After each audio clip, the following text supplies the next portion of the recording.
এর আগে স্বাধীন বাংলাদেশের কোন শাসক এভাবে দেশ ছেড়ে পালিয়ে যায়নি। মৃত্যুর চাইতেও পালিয়ে যাওয়া আরো বেশি অপমানজনক। সেই অপমান তাদের কপালে জুটেছে। আমরা সবাই মজলুম ছিলাম।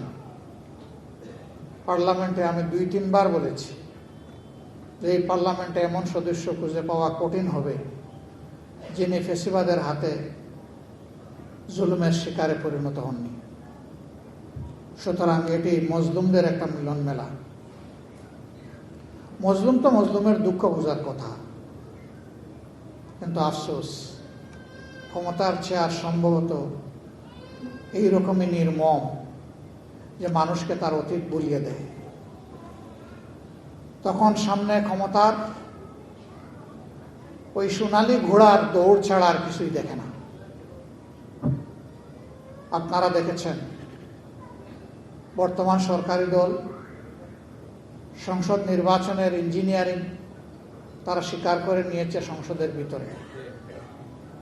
স্থানীয় সরকার প্রতিমন্ত্রী মীর শাহে আলম তিনি বলেছেন ছাত্ররা আন্দোলন করে সরকারের পতন ঘটিয়েছে, আমরাও ছিলাম। তবে ক্যাপ্টেনের হাতে ডক্টর মোহাম্মদ ইউনূস লন্ডনে গিয়ে ট্রফি তুলে দিয়ে এসেছে। লজ্জা! আন্দোলন যে ছাত্ররা করেছে সেই ছাত্র এবং তাদের মা বাবারা মিলে যাকে দেশের ক্ষমতায় বসাতে চাবে তারাই বসবে। ডক্টর ইউনূস যদি এটা করে থাকেন আমি এইটারও নিন্দা জানাই।